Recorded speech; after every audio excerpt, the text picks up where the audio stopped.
Hello my dear friends, you're on the Military Summary channel, and today we will discuss the situation in Ukraine on the 28th of July of 2024. Today we have lots of very interesting updates, so let's start. And first we're going to talk about Kherson direction, where the Russians continue the clearing operation between the islands of Dnipro River. And today the Russian sources published very interesting video. According to information we have, as a result of a special operation that was conducted by the Russians, they managed to capture significant number of Ukrainian soldiers while they were sleeping, or maybe something else. Anyway, the Russians are saying that this is the headquarters of some Ukrainians in this direction. The icon was added softly to the map. We don't know for sure where exactly the Russians managed to do this. Maybe in the vicinity of Krinky, maybe the Russians captured the Ukrainian soldiers somewhere in the vicinity of Kizomis. Anyway, as I understand, the Ukrainians didn't expect that Russian operation, and lots of officers were captured. We're not talking, of course, about generals, but maybe low-ranked officers. Some of them were captured. Now let's talk about Zaporizhzhia direction. In the previous video, we were talking about Ukrainian reconnaissance and force operation. As a result of that attack, the Ukrainians haven't managed to get anything, but most likely they were planning to capture some Russian soldiers who can provide additional information about possible Russian offensive operation that the Russians are planning to start in the very near future. Anyway, regarding the results of this operation, the Russians continue bombing and attacking the Ukrainian forces along the line of combat contact, so making everything to force the Ukrainians think that the Russians are going to do something.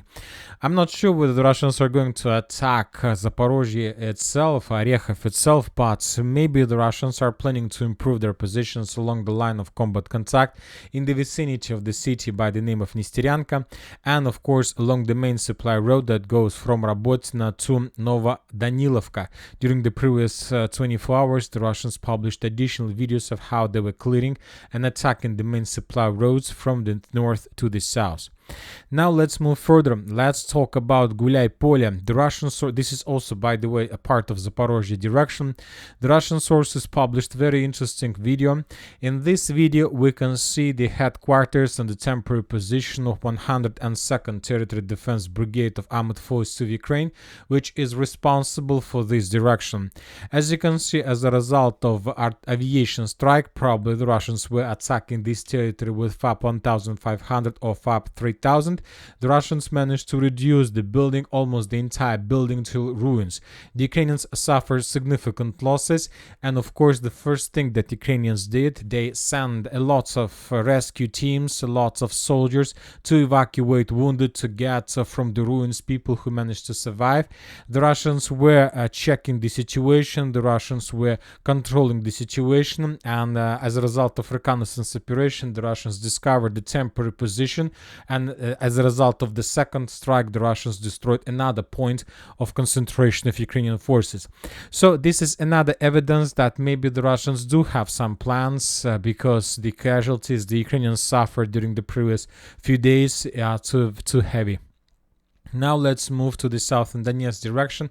During the previous 24 hours, we haven't received anything additional in comparison with the previous videos. The Russians managed to improve their positions closer to T-0524 road between Vadiana and Solotka, and the Russians managed to improve their positions in the southeastern part of Konstantinovka. The only thing we got during the previous day is that the Russians published the video of how they were bombing and attacking the Ukrainians in the southeastern part of Konstantinovka. In this video, we can see a group of Ukrainian soldiers who were trying to evacuate probably a wounded soldier from the line of combat contact towards more reliable position. The Russians discovered the concentration of Ukrainian forces and attacked this building with artillery. Now let's move further and let's talk about Krasnohorivka. During the previous 24 hours, we haven't received additional updates in comparison with the video we discussed during the previous in the morning update. The only thing we have is that the Russians are about to finish the battle for the main part of the village. We got additional video of how the Russians were bombing and attacking the Ukrainian forces in the most northwestern part. This video confirms just that the situation is getting getting to the final point that Ukrainians try to get to keep themselves as close as possible to main evacuation roads. Most likely the Ukrainian soldiers in this direction still haven't received official order to withdraw their positions, so they will stand there as long as possible, but we understand that this as long as possible is numbered. Maybe tomorrow, maybe the day after, and the main part of Krasnohorivka will be captured by the Russians. I'll remind you that just according to different mappers, the Russians can establish complete control over around 95 till 99% of the main part of Krasnohorivka. We are not talking about the residential area to the north of the river Lazova and to the west of the city itself. Now let's move further. Let's talk about Pokrovsk direction. We have additional and very interesting updates. And first we're going to start with the report of the Minister of Defense of Russian Federation.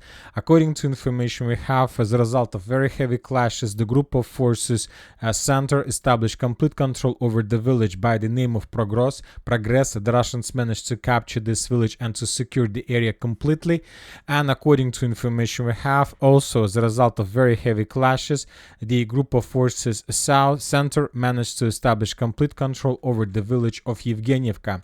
If you remember, the village of Yevgeniivka is pretty long village. This is the beginning of the village and this is the end of the village. So most likely the Russians captured 2 points, the farthest one and the closest one. So based on this report, based on the report of the Minister of Defense of Russian Federation, we have adjusted the map and we have added additional territory under complete Russian control. So the situation is getting very interesting. First of all, I'll remind you once again about the current situation according to different mappers. And according to pro-Ukrainian mappers and neutral mappers, the Russians entered the village of Zhelana. Currently the Russians are attacking this territory through the cemetery that located in the northern part of the village. And most likely the Russians are not going to stop. The Russians are going to move further until the end.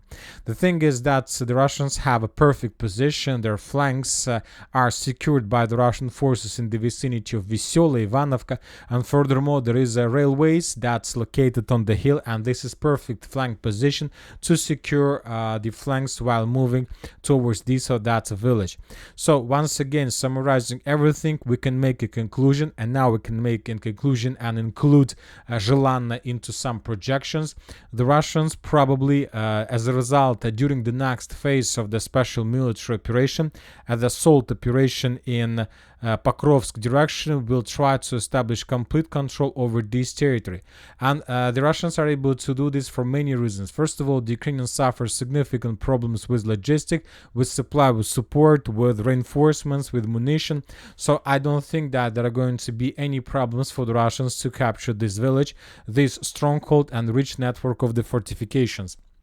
Most likely the Russians, due to the fact that Veselaya is already semi-encircled, the Russians most likely will capture and will try to take under control this village as well. So this is going to be the next phase of Pokrovsk offensive operation, and after this phase of Pokrovsk offensive operation, we understand that most likely the Russians are going to improve their positions along Karlovka water reservoir. So this is going to be the next Russian target after the end or at the same time during the first phase of Pokrovsk offensive, while the Russians are going to attack and taking under control the village of Zhelana. So obviously this is going to be a part of Pokrovsk offensive, and this is exactly what we are going to see in the very near future. And of course, from this configuration, from this perspective, we understand that the Russians are going to move further exactly in the southern direction, and most likely while the Russians have some protections along the railway, while the Russians have secured flanks, they will continue moving further, and the city of Zavitna, Ptikhe and Kalinova and all these cities and the settlements most likely is also a part of the third phase of Pokrovsk offensive operation, and this is what is going to happen probably somewhere in the beginning of September or in the end of August. After that, I can't tell you for sure, I can't project further what the Russians are going to do, but most likely likely this is what they are going to let's say establish to implement during the next few months. So then probably they will move further in the western direction. Maybe by this time we're gonna see some complete collapse of Krasnohorivka defense belt. Maybe the Russians by the end of the summer will be able to get additional progress in the South Donetsk direction, and of course then we can build additional projections. Now let's move further. This evening video we are not going to talk a lot about Toretsk Niu-York agglomeration. During the previous 24 hours we got just one video how the Russians were bombing the Ukrainian positions between Novgorodsk, so basically in a cauldron. So most likely the Ukrainians were trying to evacuate their forces from the cauldron, but the Russians discovered the redeployment of forces and start bombing them with flamethrower systems. As I understand, the evacuation attempts failed and the Ukrainians were forced to continue staying in the cauldron. Now let's talk about Solidar Chasiv Yar direction. So we have additional and very interesting updates. Right before we start making the video, the Russian sources reported that the Russian army managed to cross Seversky Donetsk-Donbass canal and to clear and secure the area along Seversky Donetsk-Donbass canal from the village of Kalinovka till the block of Novy of Chasiv Yar. So this is the icon. This is the flag. This is approximately the progress in the movements of the Russians. So if we summarize everything, and furthermore we have report from the 98th Airborne Brigade, so units of the 98th Airborne Division of the Airborne Forces entered the Novy micro district and cleared the first line of houses. So summarizing everything, we can make a conclusion that as a result of clashes during the previous few days, the Russians managed to establish complete control and secure this territory. Obviously, this is significant progress. This allows the Russians to have a very strong foothold, a very big foothold for further offensive to the west. So let's follow the situation, because the situation in Chasiv Yar is getting more and more interesting. As we discussed in the previous video, according to different mappers, the Russians conducted an expected fast lightning counter-offensive or offensive operation in Zaliznyansk-Sivers direction, and as a result of that attack, the Russians improved their positions and captured additional fields on the tree lines. Yet we haven't received any geolocations that can confirm this update. The only thing that we can use to discuss the situation is the numbers of updates since the beginning of this month. This is the map, this is configuration of icons since the beginning of the month, and we can see that yes, the Russians were bombing the Ukrainian positions, let's say around the area of Russian progress. We have a lot of explosions, lots of Russian missile strikes exactly in direction of this forest, which confirms most likely that this is the primary target for the Russians. They were bombing this territory heavily, trying to reduce the number of Ukrainian forces inside of this area, and most likely the Russians were waiting for rotation process, and most likely when the Ukrainians started rotation process, they launched fast lightning attack and forced the Ukrainians to fall back. So this is the primary target for the Russians, this forest, this small forest, and let's wait for additional updates. Once again, as I understand, if the Russians are able to establish complete control over the forest, they will be able to secure and create safe roads with the mainland, and this will allow them to move further in direction of Bandarne, Khromovka, Vasyukovka. So summarizing everything, in direction of the village of the river by the name of Vasyukovka. And this is going to be something like outflanking the Ukrainian positions in Siversk, and let's say it might be the beginning of something very, very big and something very, very dangerous for Ukrainian army. Now let's move further and let's talk about Kupin's direction. During the previous 24 hours we haven't received additional updates, just regular activity. The Russians are FPV droning the Ukrainians in Makeivka, in the fields towards Zherebets river, but without any changes on the ground. As for north in Kupin's direction, we haven't received anything additional in comparison with the previous video. The Russians are improving their positions to the west of Tabaevka and to the north of Pishana. Most likely during the next few days we're going to receive additional updates from this direction, and the main target for the Russians is to establish complete over every single fortification, stronghold, tree line and the trenches that located to the right of this red line. This will allow the Russians to maintain the line of combat contact and to get closer to the northern Peshchane and to Zherebets itself. Furthermore, during the previous 24 hours, we have additional videos to the south of Berestova. In this video, we can see a number of Russian FPV drone strikes and FPV drone bombardment of Ukrainian positions along the fortifications that goes from Berestova to Stelmakhovka. So this video confirms, first of all, that the Russians just began moving to the southern direction, and the Russians are trying to clear the roads to, let's say, reduce any resistance from the Ukrainian side to attack Stelmakhovka from the north and from the northwest. So that, first of all, this confirms that Stelmakhovka still remains under Ukraine control, that there is still a lot of job to do.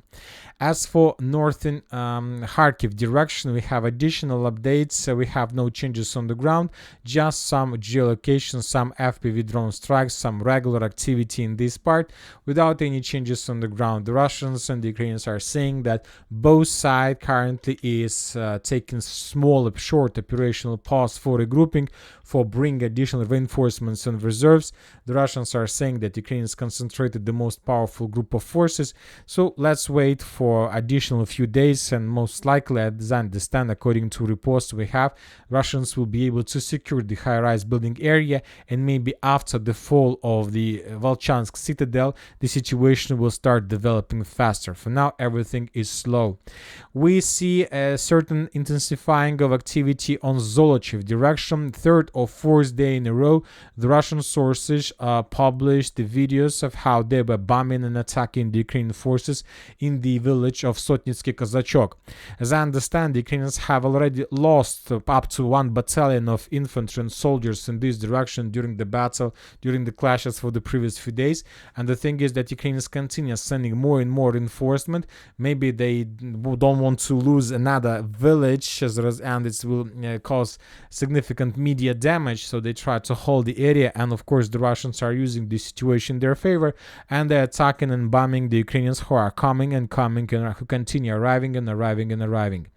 Now let's talk about Ukraine. We have additional updates, political updates about the situation. The Ukrainians continue showing resistance to Ukrainian recruiters. More and more vehicles and cars are destroying every single day, and obviously, as I understand, this process is going to intensify. The Washington Post stated that F-16s arrived in Ukraine but failed to impact Russian advantage, so it's not going to change anything on the ground. The sources made some analysis regarding the mobilization process in Ukraine, and according to short statistic, the biggest number of soldiers who still is the core of Ukrainian army is the Ukrainians who were mobilized in the beginning of 2022, in February and March of 2022. So this is the biggest part of Ukraine army. And interesting reports are coming from from Mali, from the northern part of Africa. According to information we have, there was a very heavy clashes in this part. The Wagner forces were ambushed by the local resistance forces, and as a result of ambush, the Wagners suffered significant losses. Lots of armored vehicles, lots of tanks and infantry were destroyed. The sources are saying that representatives of Russian private military campaign confirmed that dispatch of large reinforcements to Mali from Russia, Syria, and the Central African Republic. So this is not going to be something without answer from Russian side. They will concentrate significant number of forces, and this can lead to a biggest disaster in the northern part of Mali. But with the participation with PMC Wagner, obviously they will revenge for their own soldiers. And that's it for today. Military Summary channel reminds we condemn any violence in the world. Thank you for watching. Subscribe to my channel, put your likes, join my Patreon, and have a good day. Bye bye.